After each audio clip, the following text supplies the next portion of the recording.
30 seconds. Oh,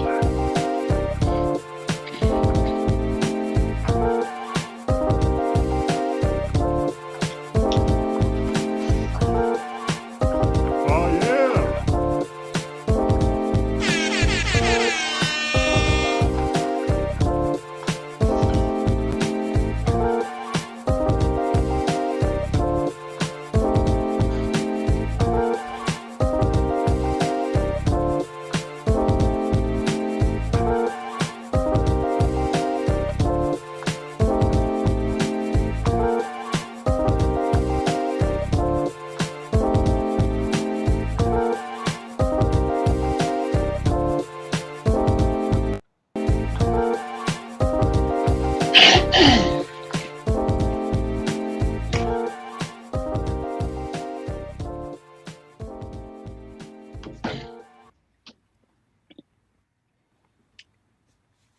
Hey, what's up, y'all? Welcome to episode 141 of This is the G Podcast. This is episode 141. Y'all give it up. Come on.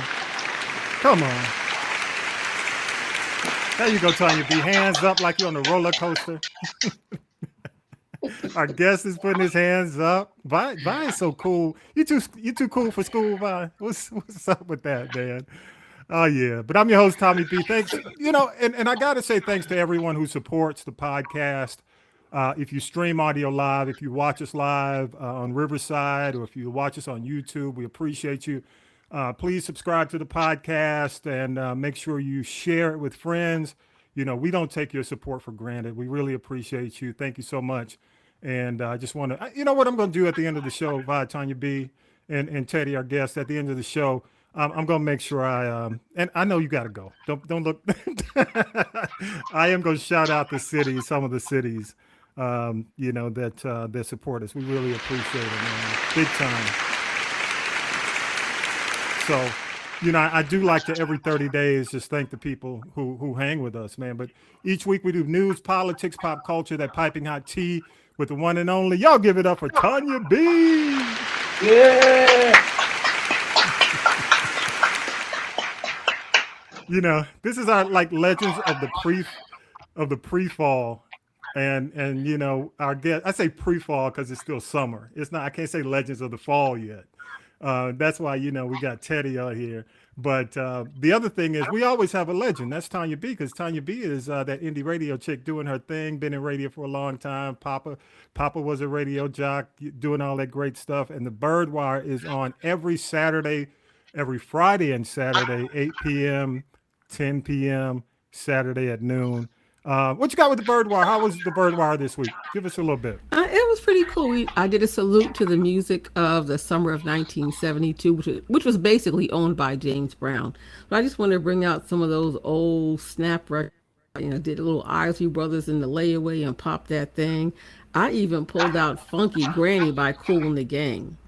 No, you didn't. So, yes, you didn't listen. Yes, I did. Yeah. Wow. Oh, yeah. That's what's So up. That's it was what's up. I actually got to pretty give it cool. up to you. Thank you. Thank you. All right, y'all. And thank you so much, Tanya B. Thank you for being here. And also, the country commentators here, y'all give it up for Vi in the building. Vi. Hold it. Yes. And Vi actually had a chance to see Fantasia and Johnny Gill this week. He out there dipping it and doing it, but safely, Tanya B. And also, shout out to Stockbridge, bringing, Fantasia, Johnny Gill. Also, Vi's happy because the Falcons won this weekend, so give it up. They won a preseason game? Is that what that was? Hey, you know what? Here's the deal. A game is a game. Is it like that? Oh, Jesus. In Atlanta. I disagree. Oh, well, we'll talk about that at the end of the show. Okay? But for me personally, let me say this up front. I'm going to say this up front, okay? As considering the years we've been through the last few years, I was just happy to see a quarterback not fall down in the backfield without being touched. So let's give it up for that.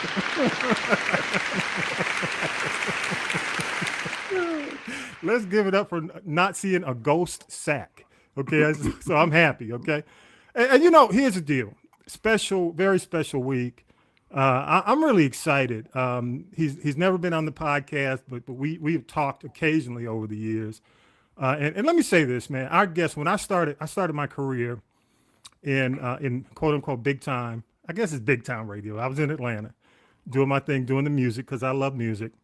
And Teddy Aston was the man. He was doing his thing, Warner Brothers, senior executive, Southeast Warner Brothers, in charge of urban. He was one of the first to come out, visit me in my new role, because everybody else, and you know, Teddy, you know what kind of situation it was. You know, when I came in, it was a little, a little testy, but getting in there, he made me feel extremely welcome. Always, if I had a question, he said, "Hey, man, give me a call. You got a question?" Little did I know, because I'm ATLian. He is also from Atlanta. Now, let me ask you, Teddy. You from Grove Park, man? You know what? First of all, Thomas, I'd like to thank you for having me on the G-Pod podcast. Are you gonna avoid my question? I'm truly honored. And of course, yes, I went to Grove Park Elementary School. Yes. I went to Grove Park Middle School, and I went to West Fulton, all on Bankhead. Is Bankhead an Atlantean for you? Yes. Let's end we can end the interview right now. But Teddy, I was a step away from West Fulton, man. I was, and I moved to East Point. But hey, man, it was amazing to learn that he went to the same elementary school that I actually attended, and we were talking. I'm not going to get into our talk because he was telling me we come across the same teachers. It was just amazing to me. But let me tell y'all, this man, first of all, he has a new book, and I'll get to it in a minute. But he started his career as a paper boy in Palmetto, 6 years old, doing his thing. He went from 6-year-old paper boy in Palmetto, Georgia, moved to Atlanta, got an opportunity in the mailroom at Warner Brothers Records, and he went from the mailroom to the boardroom. Simple as that. And he has been a nightclub owner, real estate consultant, worked, during the time of Jimmy Carter, went through the Maynard Jackson administration, Campbell administration, all of the Andrew Young, worked closely. I will tell you now, probably Atlanta's music scene wouldn't be what it is today if Teddy hadn't been as involved in doing some of the things that he did as a record exec, working with a lot of these major artists. And I will tell you, let me show y'all first the book. If you're looking at the podcast, I asked Teddy to send me just a PDF, and he sent me the PDF. And then he said, "Hey, man, I'm gonna send you a copy of the book." So I'm expecting, a little book, paperback. This thing is phenomenal. Tanya B, I can't leave it on the coffee table because it'll disappear. It's that good. The amazing pictures of his life, his family. I called him up, man, and I said, "Teddy, what is this you sent me?" I mean, it is just probably, in terms of black radio execs or black music execs, one of the best books I've seen. And we really need this because historically, a lot of our history is getting washed away. A lot of folks don't really know the history. I had this conversation with a good friend of mine, Team Airplay, and we always had the conversation about preserving our history. And yes. I'm glad to see that he did this. It is platinum, Golden Pass and Platinum Future. I'll give you the information on how to get it. But I will tell you, Tanya B, we talk about receipts. Vi, we talk about having receipts. The receipts are right here in this book. I'm here to tell you. And, it's beautiful. It's stunning. My hat's off to your team, Teddy. Thank you. The work that they put into it is just phenomenal. I heard it came from, basically it came from an idea for a post. But y'all give it up for the one and only. I'm going on and on. He's a National Black Radio Hall of Famer, philanthropist, entrepreneur, and I consider him really a good friend. Y'all give it up for Teddy Aston, y'all. Thank you. Thank you. Teddy, did I lay it out for you? Yes, you did, Tom. I really do appreciate it, Tommy B. And again, I'm honored to be here. Everyone within the sound of our voices. My name is Teddy Aston. I have a new book out. The title is called A Golden Path and a Platinum Future. I have a website also for the book. The book's website is toughact.net. You know, just like a tough act to follow. Yep. TOUGHACT.net. If you go to the website, you'll be able to learn more about me, Teddy, the author. You'll be able to see, over my career, I received over 50 gold and platinum albums. You'll be able to see them all, as well as all the other awards and accolades. But what's more important is that you'll be able to see a lot of the book reviews that I received over the last few months. And that's just a few of them, not all of them. Mm-hmm. But it'll give everybody a good opportunity to learn more about me as the author of this book. And it took me a year and a half to write it, Tommy. And Wow. I Wow. wanted to take my time and do it. And, I reserved all of my photos over the years. And Mm. when COVID hit, things really slowed down for me. So I started looking over my photos. I had them all digitized. I took all of my gold and platinum albums out of the attic and the closets and everywhere that they were stored. And every photo, Tommy, has a story, you know? Mm. Every Wow. photo has a story. So that's when I started writing. It was hard to stop, and I just had to stop after a year and a half. I had to get it out of my system. But I'm very proud of the product, and I've got nothing but rave reviews. The book is not a regular size book. The book is the Right. size of 8.5 by 11. It has over 300 pages, and the book weighs over 2 pounds. So you can Man, let imagine me the story that's in there. I got to give you the air horn for that, man. It is without a doubt. It's going to, again, I'm going to put it on the coffee table, but I may have to put a lock on it, like a ball and chain, you know. Put a GPS on it. put it, Tag put it, it. I'm gonna air tag it. Yeah. Let Apple tag. Hey, but Teddy, Yeah. let me say this. I'm going to mention a name, some of the names in the book. And would you give me a line, maybe what comes to mind with these names? I'm gonna say one name, Bob Marley. What comes to mind? Bob Marley, I took Bob Marley on his last promotional tour. I Wow. was based in Washington, D.C. at the time. And Bob Marley's last album recorded for Warner Brothers was called Survival. And on the album cover, there was a flag of every state and city of South Africa. And he wanted to bring to all the apartheid and racism that was going on in South Africa. So I Right. was asked to put together a tour for Bob Marley in DC, and it's probably right up there with one of the best promotional tours that highlighted my career. But because being in Washington D.C., man, I'm right in the heart of the Atlantic coastline. I had people coming from New York, Philadelphia, D.C., Baltimore, Virginia. Then the National Black Caucus came over from the White House. We had senators, we had Congress people there. And Bob was so proud of the work that I put in. He told me, Teddy, this is the best promotional event I've ever had in my career. And my Mm. career, his career spanned over 30 years. And he was very proud of it. And after the party, he invited me up to his suite, Good just to deal. let me know how much he appreciated what all the turnout that we had. And he invited me. He said, Teddy, do you ever go to Jamaica? I said, of course. I take my family to Jamaica every year. He said, well, next time you come to Jamaica, you let me know. Mm. So that summer, I said, okay, we go to Jamaica. In fact, he took care of it for me and my family. And he said, when you get there, I'm going to send one of my guys over to your resort, and we're going to show you the real Jamaica. He said, I want to take you over. I want to make sure they take you over to my childhood home. In fact, they closed down the tour. They closed down the Bob Marley tour in order to give me and my family time just to observe the history in his home. All of these photos are in the book. Mm-hmm. We're in his home.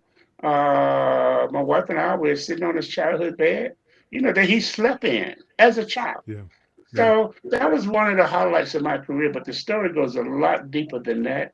You really need to read the story because it was, again, just to meet the man, not just to be a fan, but to meet him and to work with him and work for him and take him on these promotional tours and promote and market his product. So it was one of the highlights of my career, Tommy. Another name, Shaka Khan. Shaka Khan, man. Shaka Khan. Shaka Khan has a legacy with Rufus. That's where she got her start. So when she decided to go solo, of course, she chose Warner Brothers as to be her home. And Mm-hmm. when she came over to Warner Brothers, of course, by that time, Tommy, I'm back in Atlanta. And she's like, wow, I see all the things, all the promotional tours, all the artists that Teddy worked with. I want to go to Atlanta and I want to work with Teddy. Her Mm. first album. And you know what? Tell me, one of the highlights of Shaka Khan for me was right here in Atlanta at V103 at V103 here in Atlanta. I was sitting in the program director's office, Scotty Andrews. Scotty said, Teddy. He said, Teddy, you're the only one basically to come in. I never have to worry about your product because you have good product. Mm. You bring me good promotions. He said, I need a power record for rotation. He said, what you got? I said, nobody. If I can lead a Whoa. radio, if I can lead a radio station, I did it before I can get in the car. The record was on the radio. You know, Yeah. I have Shaka Khan writes me. She does an autograph photo in the book. Teddy, thank you for the number one. Also, I have a photo in there when Shaka Khan played at a show. I mean, she performed 3 sold-out concerts here. And after the concert, everybody wanted to meet Shaka Khan. Everybody wanted to meet Shaka. So backstage, of course, and certainly all the politicians. I had the late Mitch Spaulding was there. Yep. Councilman Rob Pitts, Councilman Morris Bentley, Councilman Bill Campbell, who later became mayor. And one of the legends there also in the picture was Gorgeous George. So to me was the heart and soul of Warner. Man, Yeah. never. Hey, I got to ask you this one though. Because I'm looking like if you're watching the podcast right back on my wall, he's up there every week. Prince. Hey, that was my first big promotion. Okay. So basically, just kind of back up for a moment. I started working in the warehouse before I was promoted to the mailroom at Warner Brothers, and from the mailroom to the boardroom. Mm-hmm. This Prince story goes way back because during the time when I was in the mailroom before I started working for Warner Brothers, artists, Mm. No Warner minorities. Yeah. Brothers, yeah, black artists was a roll record label. They had Jimi Hendrix, he's rock and roll. Fleetwood Mac, Marsha Tucker Band, rock and roll and country and western. So, but in house, we were part of a corporation called Time Warner. And the music division of Time Warner consisted of Warner. The corporation was called WEA. W for Warner Brothers, E for Electra, A for Atlantic. So in house, Warner Brothers didn't have any black music. But Atlantic Records, our sister label, did. Atlantic had the Average White Band, Betty Wright, Aretha Franklin, Wilson Pickett, Ray Charles, Roberta Flack, Donny Hathaway, Sister Sledge. Man, they were rolling in black music. Not to mention all the other black labels like Motown and Epic Records and Columbia Records. So Warner Brothers decided, like, whoa, man, we along with that, Tommy, all the black soundtracks were coming out, like the Superfly selling 10 million albums. The Max selling 10 million albums. Sparkle selling 10 million albums. So Warner Brothers is like, man, we got to get into the black music. We got to diversify our roster and we got to diversify our staff. We're going to go around the country. We're going to have the best people in the country. And I was the last person that Warner Brothers hired. And they, in the two markets that was available, two positions that was available. One was Miami, Florida. The other one was in Charlotte, North Carolina. So I was chosen to be the regional promotion director for Charlotte, North Carolina. So here I am in Charlotte. Plus, I already kind of knew what the promotion. One of my mentors, Charles Gill, was working for Atlantic Records. So he would take me on the road to show me how promotion actually worked, promotion and marketing for a major record label. So when I became the promotion manager for Charlotte, for Warner Brothers, I was already ahead of the game. And basically Warner Brothers used to send out early music, they call them back then test presses. There would be albums that they would Yep. send out with no names. So when Warner Brothers sent me the Prince album, I'm like, who in the world is this? This is the freshest music that I've heard in years, maybe in my life. So the first thing I do, I get on the phone, call the home office, like, who is this singing soft and wet? They said, that's the artist that we just signed. His name is Prince. So I'm like, whoa, man, I need to get him in Charlotte for a promotional tour. It was at that point, it's kind of like pulling teeth because they didn't really want to do it. I'm like, why? They said, he don't talk, Teddy. And if he don't talk, he may do more harm than good. You introducing him to radio people and retail people and the press, it could be more harm than good. I'm like, look, I got this. Let me do it. Let me do this. So they said, okay, Teddy, what is it going to take for you to do this, to pull this off? Because it was like 6 weeks before Thanksgiving. So they said, like, what do you need to pull this off, Teddy? I said, well, plus the other good thing for me, Tommy, is that being in North and South Carolina had more black radio stations than any part of the country in that region. So it gave me an opportunity to break a lot of records, Yes, it did. Yeah. before the rest of the staff could even get started. I'm already breaking records. So Warner Brothers is saying, Teddy, what do we need to do to pull this off? I said, okay, I'm going to need 50 albums for every black radio station in North and South Carolina. Ooh, man, that's going to be about 1,500 albums or more, maybe 2,000. Well, so we got to do it. We need to do it. What else you need? Well, by advertising 1860-second spots at every radio station. What? We never done nothing like that before, not even for country, western, and pop. How much is that going to cost? I don't know, but we need to do it. Because the reason that I wanted to buy advertising at every radio station, because I wanted everybody to hear the same message. Prince has a brand new album. The new single is Soft and Wet. And if you want to get a Prince autograph, all you got to do, he's going to be in Charlotte at WGIB radio station Thanksgiving weekend. And in order to get Prince autograph, you need to bring a couple of non-perishable cans of food.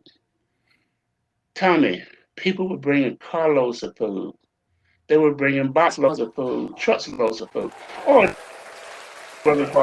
I said, what else you going to need, Teddy, after the advertising, the album giveaways and everything? What else you going to need? Well, I'm going to need 2 tractor trailers. What?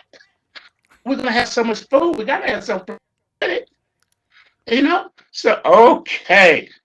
So, Tommy, Thanksgiving Day, the 2 tractor trailer food. Everybody wants to meet Prince. The only way you can get his autograph was bring non-perishable food. The city was on lockdown. Can you imagine 18, 20 radio stations advertising Prince going to be at a certain in a It's city? amazing. So we had I-85 was closed down. I-75 was closed down. 477 was closed it down. Brookshire Freeway was closed it down. State Patrol comes up to the office. What is going on here? Who's here? Who's in charge? Everybody looks at me, what, Teddy's in charge here? Teddy, what you doing here? What's going on? I said, well, we have Prince in town. Prince who? What country is he from? What's the king and the queen? I said, well, the king and the queen and the royal entourage are still at the hotel. We didn't want to just bring everybody out, so I just brought the prince. The prince. Wow. Nobody told the governor or the mayor or the state patrol that the prince was going to be in town. I said, well, and he No, said, you didn't. whenever you do something like this, you got to let me know. You got to let us know so we can be prepared for this traffic. We can't have this. So, Prince, he was very cordial. When he got to town, I met him at the airport. He said, Teddy, I'm about you, looking forward to working with you. He said, what do you want me to do? I said, here's your itinerary. Here's what we got to do. I can do that. He said, I only have one request. I said, what is your request, Prince? He said, after we finish all of this, can you take to the movie and see Superman? Sure, I can take you. That's easy. Yeah, I can take you to the movie and see Superman. Because I think that was like the third episode of Superman. And all the movies come out around Thanksgiving, Christmas, New Year's. The big movies, big holiday weekend. So that Thanksgiving weekend, the Superman movie came out. All he wanted to do was see Superman. Oh, and when he did his second album, a lot of people, you used to read the liner notes. In fact, the liner notes are still there, but he thanked me for everything that I jump-started his career. And the rest is history. The record spread all over the country from there. Teddy, man, I got to give it to you, dude, because he was not that way with everybody. I'm going to leave it at that. We developed the close bond from the beginning to the end. Yeah. So. Good stuff. Hey, Teddy, one other thing, too, I want to ask you, because you're considered, basically your stature in the business as an executive, a legendary executive. When you look at the landscape now, what do you think is the state of the Black music executive, right now at this point in the game? The Black music executive have to dance to the drum. The music has changed over the years.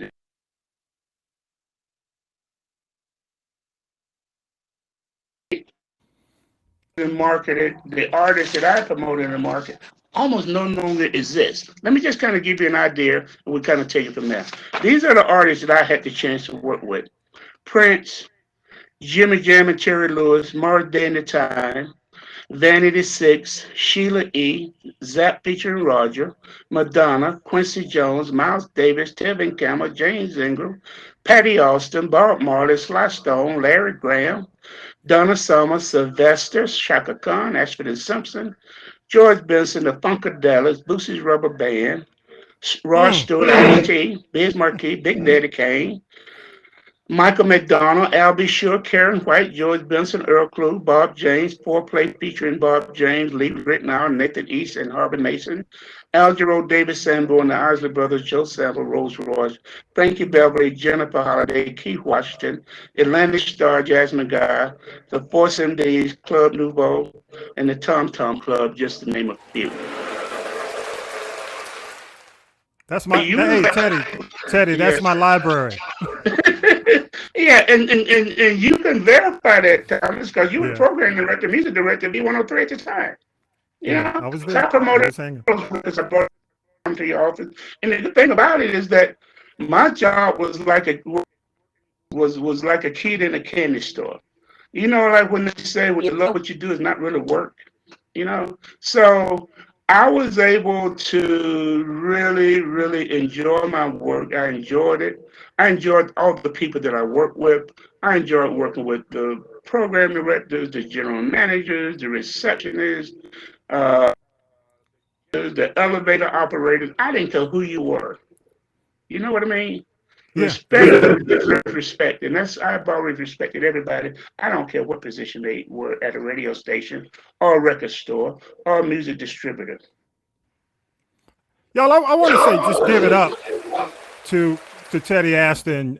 Teddy, man, I'm gonna have you back. I just want to thank you for taking the time to come on, talk about the book. I got to have you back because we want to, and you and I talked about doing one show. I have another podcast called You Need to Know, where we can spend an hour and just kind of go through all, because So much changed, man. Especially, and I'm not going to go into it on this show when we talk about, the charts and BDS and SoundScan, because that's the kind of stuff also that we need to probably expose and talk to people about and how it affects music today. But the way people can get the book, I've got the website. Want to make sure toughAct.net, and I'm going to make sure I have that on the podcast page. How can people contact you, man? How can people reach out to you? Also, Tommy, on my website, there's also a page that you can contact me. Not only you can send me a letter, you can do a book review, whatever information that you need.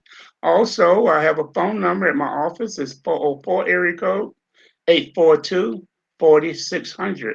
That's 404-842-4600. And briefly, let me just say this before I go, if you don't mind, if you would allow me.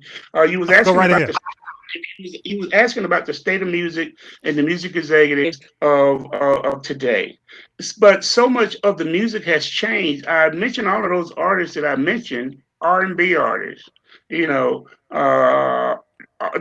artists that was early in the rap game, like Ice-T, Big Daddy Kane, Biz Marley. Warner Brothers, 65-degree record labels, jazz, R&B, hip hop, alternative, country and western, rock and roll, punk rock. Okay, so but the music has changed so much these days. So the sort of record executives these days, the industry has turned from R&B to hip hop. So and hip hop is considered now to be mainstream. So they have to embrace the music that they have. They have to embrace the artists that they have.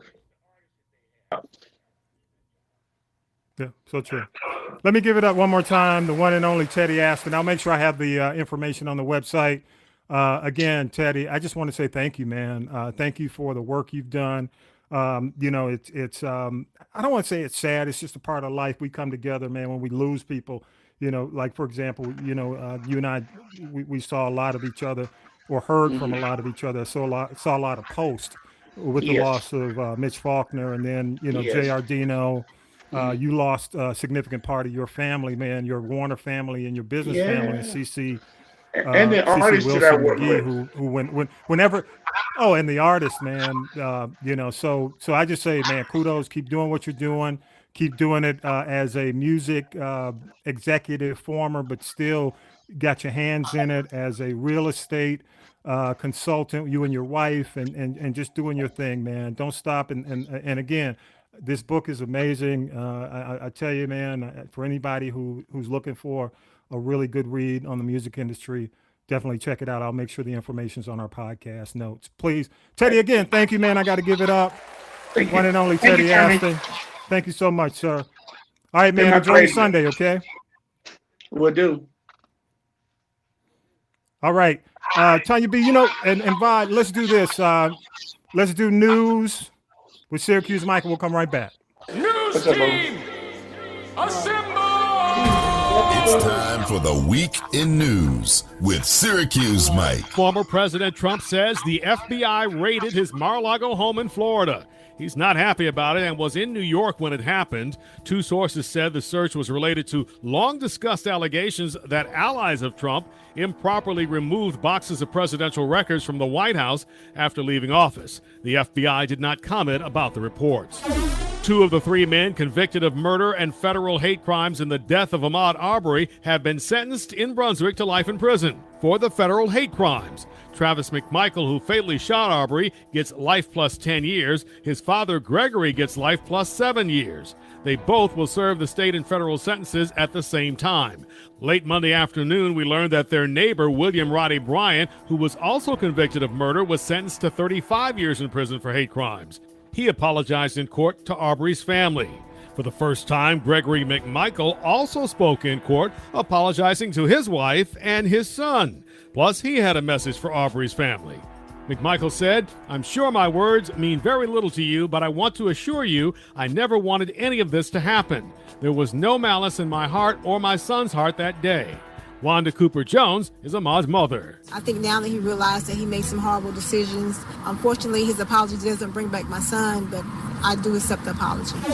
Results of an independent medical review for Brianna Greer were released Monday. Greer is the Georgia woman who died nearly a week later after falling out of a deputy's car. Pathologist Dr. Alicia Wilson of the University of Michigan said that Brianna Greer died due to blunt force impact to her head, which caused swelling in her brain. She said Greer also suffered from a fracture in her skull. When we last checked, an official autopsy had not been released by the Hancock Sheriff's Office. Also Monday, we learned that a pop music star has died. Even if you've never seen her in the movie Grease, you certainly know Olivia Newton-John's music. Not only was Physical a #1 song, it's considered the biggest pop song of the 80s. Olivia Newton-John died Monday after battling breast cancer for 30 years. She was 73. The White House insists they knew nothing about the FBI search of former President Trump's Mar-a-Lago home in Florida. The president was not briefed, was not aware of it. No one at the White House was given a heads up. That's White House Press Secretary Karine Jean-Pierre. Many Republicans and even some Democrats want the FBI to provide more information about the Monday search. Democrats are already expressing concern that the search could backfire and be seen as a political tactic. And Republicans are saying the search represents deliberate political targeting. This unending desire to destroy Trump and his family is frustrating. That's Senator Lindsey Graham, but legal experts are stressing that it would be highly unlikely that the FBI would have taken such action without clear evidence of wrongdoing. It's believed that the search was about classified documents that were removed from the White House when Trump left office.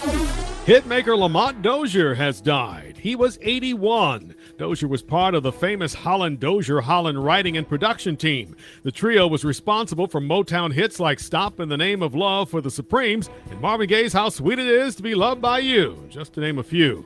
Lamont Dozier even recorded his own hit in 1974. That song hit #4 on the R&B charts. Serena Williams says she will retire from tennis, possibly after the U.S. Open at the end of this month.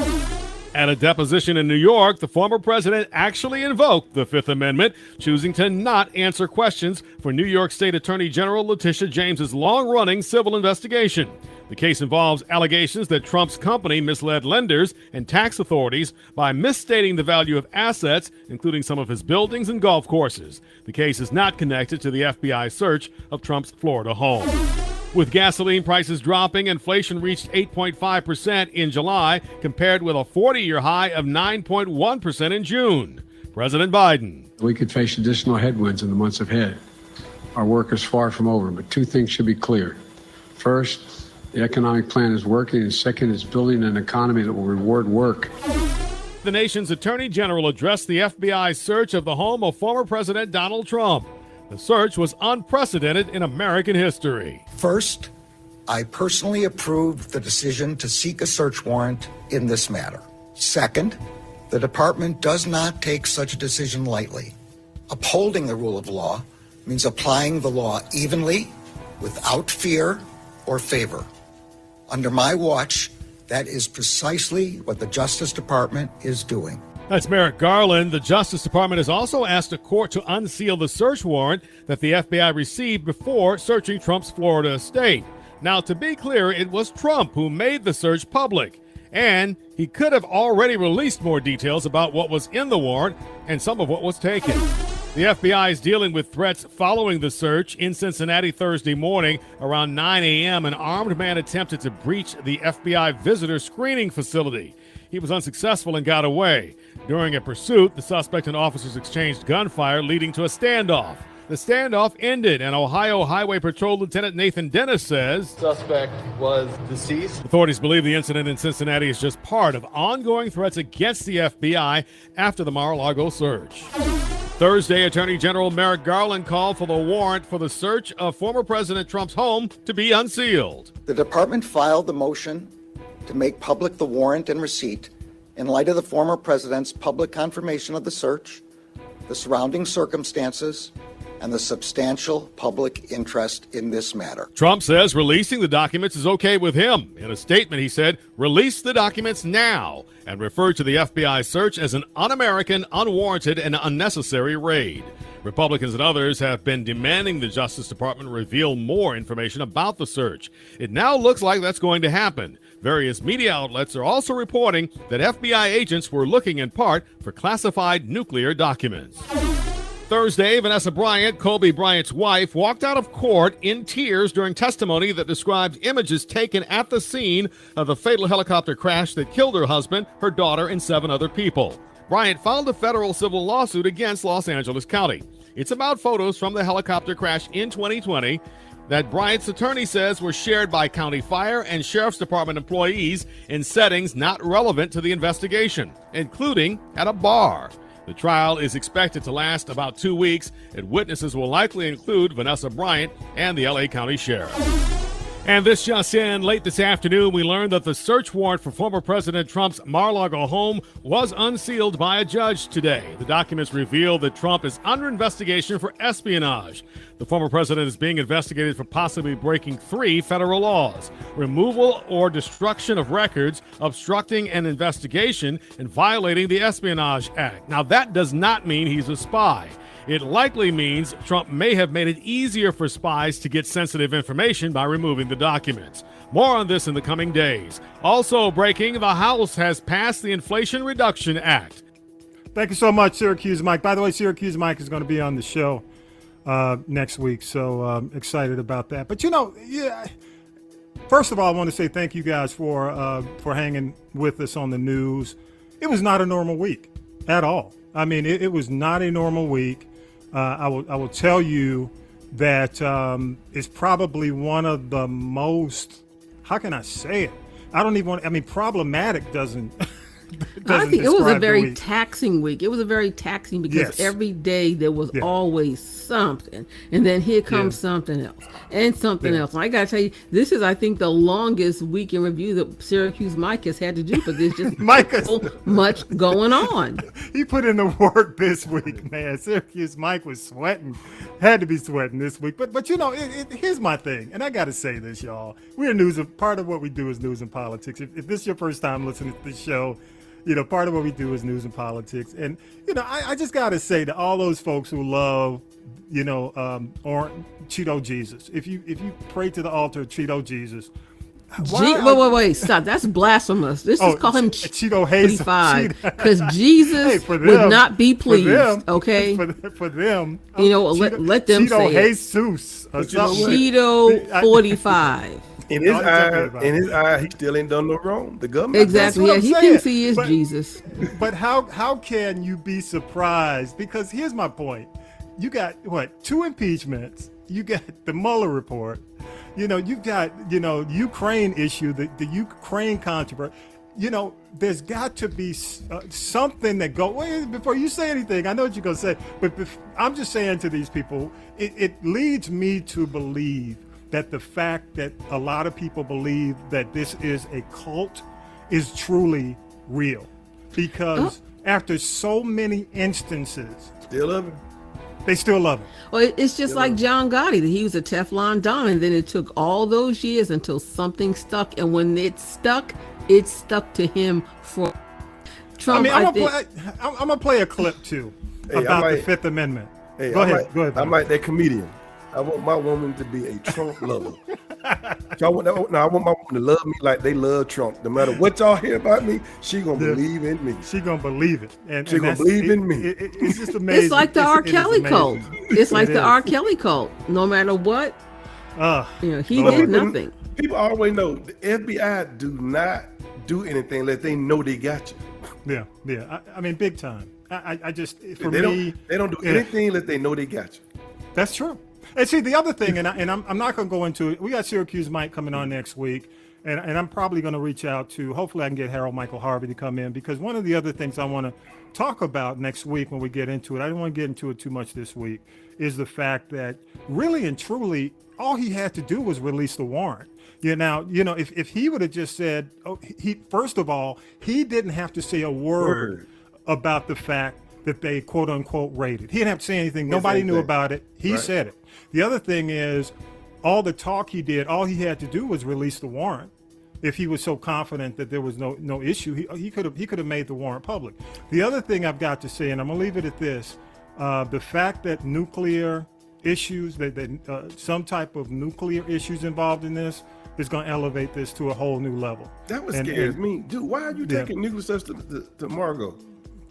I mean, why would you even take that out the building, out of the White House? That's just another level for me. But here's the deal. I do want to say again, thank you to Teddy Ashton for being a part of the show today. A couple of people he didn't mention. I want to mention Ray Boyd, man. Ray and Melanie Boyd, man. Ray was the PD at when I first started there. The late Scotty Andrews at V had passed away.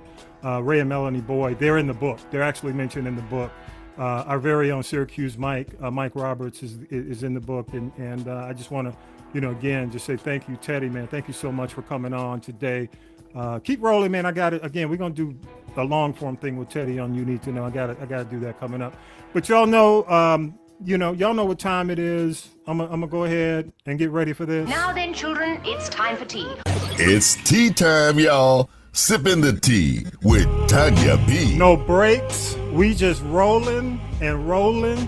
Tanya B, what you got? Yes, I have a lot of tea and a little bit of time. Let's start off with the celebrity prayer list. I want to say rest in peace and power to the late actor Roger E. Mosley, who left us at the age of 83 years young. Now, we know him from the 80s from the helicopter pilot on Magnum P.I., but then in the 90s, he still kind of always would reinvent himself. He played the owner of a club called Chocolate City in the movie A Thin Line Between Love and Hate with Linda Whitfield, Bobby Brown, Regina Martin Lawrence, yes. So, and let me tell you, one of the most unbelievable plots ever. But yeah, that movie was fun. Oh, and don't forget the late Della Reese. She played Martin Lawrence's mother. Oh, yes, she was awesome. But let me ask you, Tanya B, did you believe that plot? Would you believe a plot?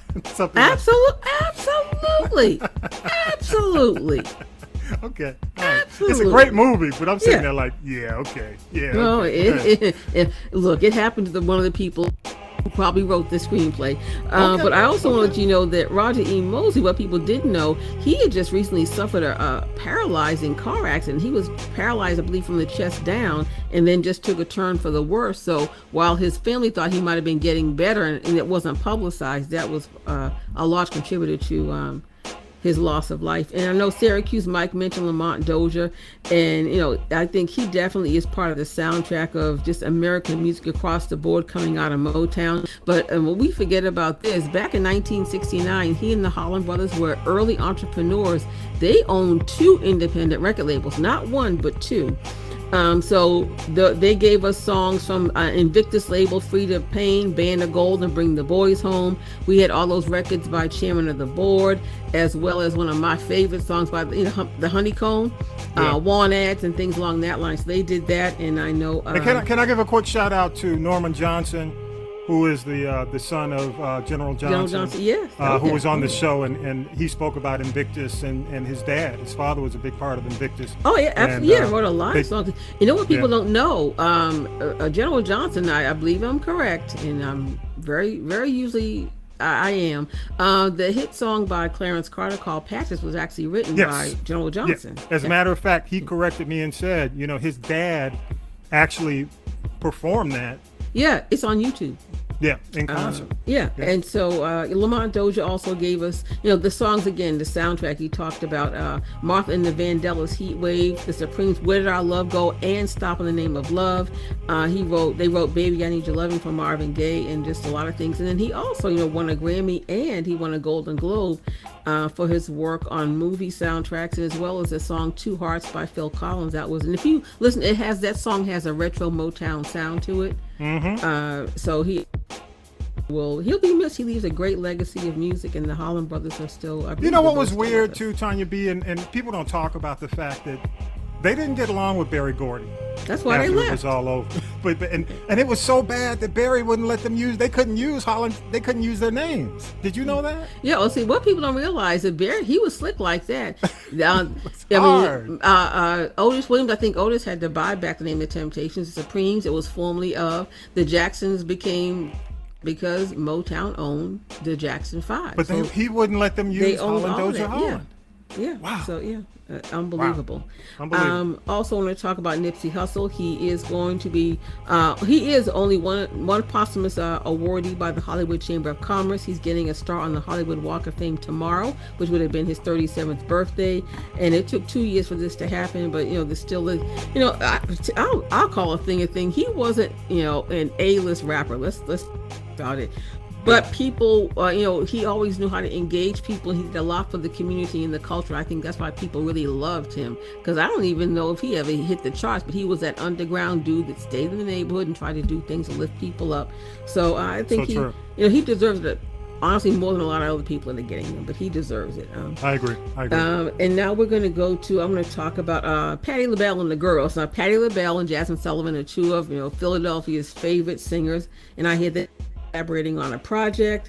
Mike did talk about Serena Williams. She said she's not retiring, but stepping away from professional tennis. And I got to say, she and her sister, and there are some others that have come after them, and maybe like Wilma Rudolph, Althea Gibson, those female athletes of color. But they really did a lot for what I call Black girl sports magic. So and I hear that Serena wants to grow her family. In that word from the curb is that she is allegedly already was child. She played and won a tournament when she was 2 months pregnant. Wow. So it's about family life and then work balance, and I'm not mad at her for that. Gotta say 5 on it to Keke Palmer this week. Her new game show, a reboot of the classic TV show Password, the game show produced by Jimmy Fallon, premiered. I didn't see it. I heard it was funny as all get off because she's quick with her wit, so I can see her being like that. And after all the shenanigans with Lizzo, with the fact that she also has 6 Emmy nominations for her Amazon Prime series, Watch Out for the Big Girls, she I hear is engaged. So she's got a tour coming out, kicking off in September. She's got the Emmy nominations, and now she's found love. So girl, just keep your legs closed when you're on the stage. I'm just saying. I gotta tell you about we got the quick dumb donkey rundown. First one, Irv Gotti, so thirsty, trying to be relevant, and he's talking to anybody who will listen to him. But this BET series about Murder Inc., you don't need to watch it because he's up there telling everything, trying to be relevant, trying to be a clout chaser. Ja Rule is pissed off at him. Fat Joe read him for filth in public, and we don't need to know that he went and wrote the song Happy after he allegedly was slapping skins with Ashanti while he was married. I heard his wife has since left him. But I like what Judge Greg Mathis said, just that tell Irv he's going to get a cease and desist and just go sit down and pee like he says he does and just shut the Christ up. Oh, damn. Also want to tell you about, I got Marshawn Lynch. Good God. Should have just stuck with Subway, Marshawn. Should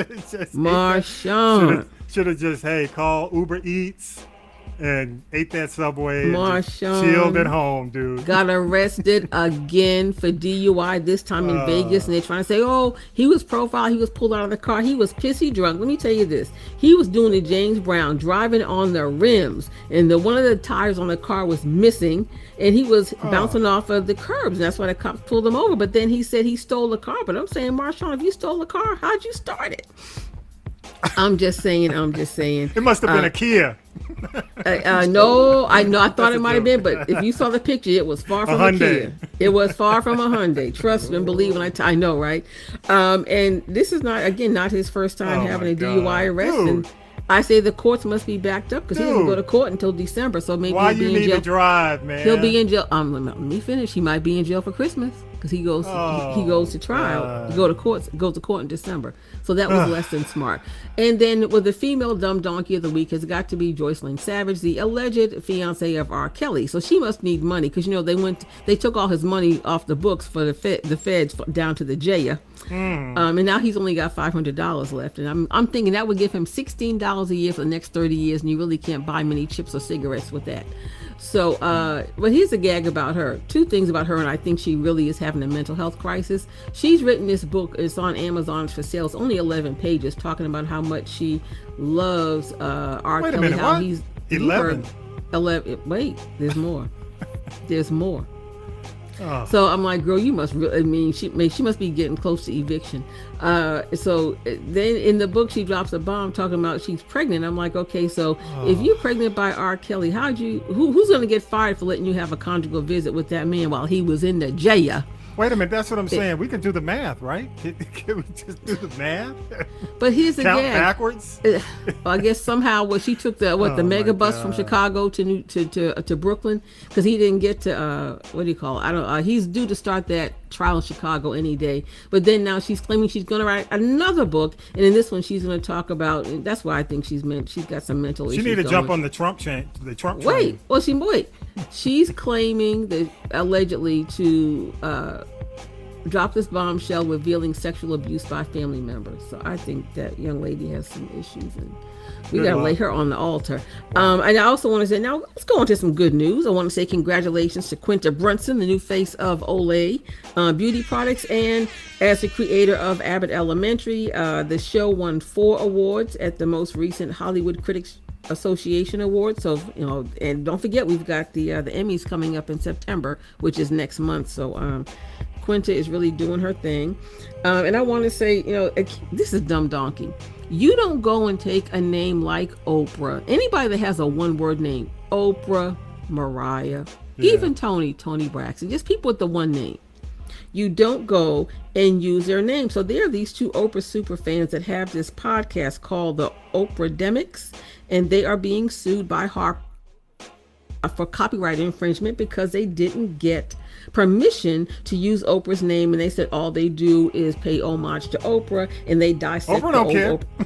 Wait, they dissect the old Oprah shows. But here's the thing. Again, Oprah is a brand. Even the letter O is her brand. And she doesn't want money from them, but they just have got to stop producing the show. She's like, stop the show. Don't talk about me anymore. I get it. I thank you. But, I guess it's like a cease and desist, but I think that was less than smart not to think that somebody from her team or she would not find out. So they get the dumb donkey well. Yeah, even if Oprah didn't do it, the team was going to reach out and stop it. So either way. Well, the attorneys did, but I'm saying just with a podcast like that, you're going to be on somebody's radar because they're going to think, and that was one of the reasons why they said stop doing it, is because you confuse people and think that it's actually connected and endorsed by Oprah, and it's not. So less than smart. I'm done.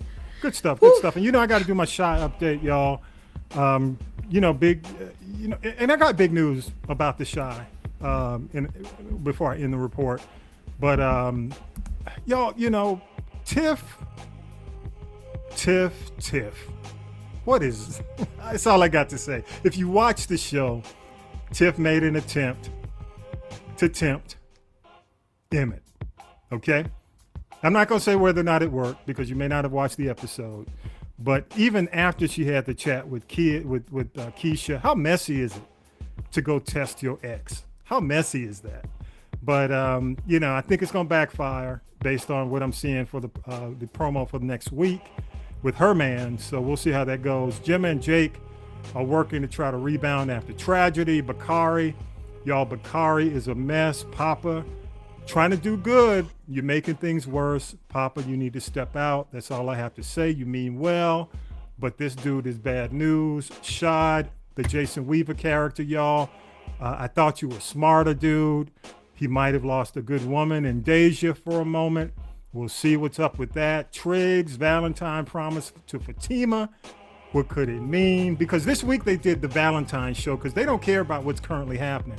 It's just in real time for them when it started. So this week's show was Valentine's. So I got to say congrats to Darnell and Jada. That's Emmett's mom and dad. They don't know how many times they done messed up. You know how you say third time's a charm? They done messed up so many times. It's just like, we're going to take the charm because there's just so many. They've been together and messed up so long. But this looks like the charm. This looks like it's going to be good for them. And also, that's about it for this week's recap. But if you really want to see the genius at work, check out KW's read on the show in our Instagram comments. I'm sure he's already started. As this is the G podcast, you can shoot us your comments, or you could call them. You can actually go on to castropolis.net, look for the people poll, and chime in, give us your comments on the shot. Plus, here's the big news. Actress Carolyn Mitchell-Smith. She plays Deja, who is Jason Weaver's love interest on the show. She's actually going to join us. So I am excited about the fact that, yes, I'm going to try not to fan out, y'all. You know how I do. You know how I do. When is she coming on so I can take the day off? Don't even. No shade to her at all. No shade to her at all. I'm like, okay. But she is, I'm gonna be nice. I'm gonna be nice, but I'm gonna behave.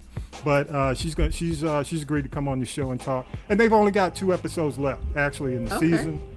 So they've only got 2 episodes left, and I'm looking at either Labor Day weekend or the weekend after. Hopefully, she's available. But one other thing, my recommendation for the week, and I ask y'all, consider this show if you haven't seen it. On Apple, Surface with Google and Mbatha Raw. If you haven't had a chance to see it, it is at the 5th episode right now. And I know, a lot of folks like to binge, like on Netflix. Netflix, everything comes out, and then you can just kind of binge it until you finish. With Apple, their series, they release them weekly, so you don't get the full series at once. So they are on episode 5, halfway through. So for y'all who want to just kind of binge the first episode, now is the time to jump in. I really think it's a good show, probably one of the better shows out there, some of the new shows. And something new, and I do recommend this. Jamie Foxx's Day Shift released, dropped on Netflix this week. I had a chance to check it out. Jamie Foxx, Snoop Dogg, Dan Franco, who is what's Franco's his older brother, James Franco's brother, that was in The Deuce on HBO. Yes, he is very good in this show. Megan Good. You know what it's like? It's like Training Day for vampires. I mean, but no, he's a vampire hunter, but it's like Training Day with the vampire thing. Who's training who? Snoop training Jamie? No. Jamie's like the Denzel, and Franco's like the white guy who was, you know what I'm saying? White man can't jump. Okay. Yeah. No. In Training Day. No. Ethan Hawke. Like Ethan Hawke. Yeah. Okay. I'm getting Obama syndrome, but I'm just saying, how Obama is. I'm just saying, y'all, it is worth the watch. I'll give it a B. Have you seen it? I know. No, I'm looking forward to seeing it. I ain't got a chance to see it yet. No. I liked, honestly, if you remember Project Power, Jamie Foxx was in that with Dominic Fishback. Yeah. Project Power starts off better than this, but the ending, the overall, it's probably in the same line. It's not a great movie, but it's a good watch. It's a fun watch if you just want to. It's a fun sci-fi. He killed a vampire. It's a fun sci-fi, but it's actually a comedy. Mm-hmm. So just keep that in mind. It's made, some of the makers, some of the folks involved in it are actually John Wick, part of John Wick. So it has that type of action, a lot of gunplay, a lot of stuff like that. All right, y'all, we'd love to hear from you. You can weigh in on the People Poll. Go to castropolis.net, hit the People Poll voicemail. You can leave us a message. You can weigh in on the Shy. Again, our guest will be here. I'm looking either September 4th or September 11th. Got to make sure Tanya B is here when she comes in, though. Also, castropolis.net. You can find our page there. You can go to the podcast if you're looking for the podcast information, our stream, social media, email, all that's there. And again, last minute, just got to let you guys know, Mike's going to be on next week. Our very own Syracuse Mike's going to hang out with us. After that, Rob Redding Jr. And got a couple of other surprises in line for everybody as well. Hey, y'all got any, Tanya B, you got any last minute thoughts? No, I am not in agreement with the CDC with saying like no more COVID restraints, because it's strange how they're doing this, and in so many cities like New York and here in Atlanta or other places, the COVID numbers are increasing and the monkeypox is just out of control. So I will still ask people to back up off me 6 feet, and I'm still wearing my mask. I don't care what they say. I will. Don't be fooled. Don't believe the hype. Please, please, please, as James Brown said, be smart. I'm still wearing my mask. It's a trick. It's a trick. Yep. What you got? Vi, you got any last minute? I say wear your mask. Wear your mask. Yep. This is because the COVID is real. It's still out there. Be careful, people. Be careful. I hear you. Hey, one more thing. Trump. Believe it. Your man is cricket.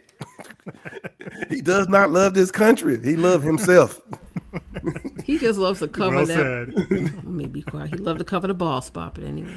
He loved that money. He loves himself.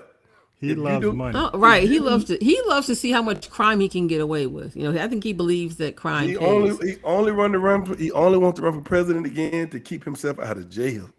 Yes. Well, if they hurry up, because I don't know if Fonnie Willis is going to get it. They told Rudy Giuliani that if he can't fly, that they send him a bus come down here and testify, which I thought was cold-blooded but very funny. You know, just to keep him from being able to run again. So because keeping that in mind, I want to play this because a lot of folks, it's interesting. People were like, "Well, he should plead the fifth." Let me play. I want to play it, and this is courtesy of MSNBC in his own words. When you have your staff taking the Fifth Amendment, taking the fifth, so they're not prosecuted. When you have the man that set up the illegal server taking the fifth, I think it's disgraceful. Fifth Amendment. The mob takes the fifth. If you're innocent, why are you taking the Fifth Amendment? Fifth Amendment. Hello. Horrible. Horrible. Hello. He pleaded the fifth, and that was the end. We never heard about him again. This is like Watergate, only it's worse. Because here, our foreign enemies were in a position to hack our most sensitive national security secrets. The incredible thing about this is he pled the fifth over 400 times that afternoon. Can you believe that? Yeah. I think it was 400. I thought it was more like 500. Well, they say 440 or so. If necessary, he is not going to say anything. Yeah. Wow. Trump said, if y'all want him going to jail, you are not going to get no help from him. I just wanted to mention that. He need to go to jail. Go to jail like R. Kelly, Jaya. He ain't going nowhere. He's the ex-president. We're not going to put him in jail. Nope. No. He leave the country first. With that vibe. Without his wig. I'm sorry. Go ahead. With that vibe. Because Tanya B says Tanya B got plans tonight, y'all. I ain't going to ask what the plans are. But this is birthday week. It's birthday week, brother. She got plans. Come on. All right, y'all, with that, here we go. Go ahead, Vi. What you got, man? Say that Job worshiped God, not love, because God had given him so much. Satan accurately analyzed why many trust God. They are fair weather believers. Following God, everything is going well over what they can get. Adversity destroys this kind of superficial faith, but adversity by causing believers to dig their roots deeper into God in order to withstand storms. How deep does your faith go? Put the roots of your faith down deeper so that you can withstand any storm you may face. Job chapter 1, 20, 22. And he got up and tore his robe and shaved his head. Then he fell to the ground and worshiped and said, naked I came from my mother's womb. The Lord gave, the Lord has taken away. May the name of the Lord be praised in all of this. Job did not sin by charging God. All we saying, it's okay to be angry. If you're upset, talk to God. He don't mind, but you trust God. No matter what you're going through, he got you. If times are hard, it's time meant to be hard for you. Just don't forsake him. He will help you get through it. People, God ain't promised you a good life. He promised you to take care of you. So be good, people. Amen. Amen. Thank you so much, Vi. Appreciate you, man. Again, I'll have the information for Teddy Aston on the website, on our notes for this week's show, the website and how to get in contact with him. So I'll make sure I have that. Y'all, as we always do, I just want to say thank you, man. I didn't get a chance to go through all the cities. I'll do that on next week's show, but I do want to just say a blanket thank you to all the folks who support the podcast. Again, you can go to castropolis.net, click the G podcast. All the information is there, and we just appreciate you. Thank you so much. And with that, episode 141 is in the can. Power to the people and peace, y'all. Get on the good foot. Get on the good foot. We love you. Amen. Amen. Hey, KW. What's up, brother? Holler at me. Peace, y'all. We out. Thank you so much.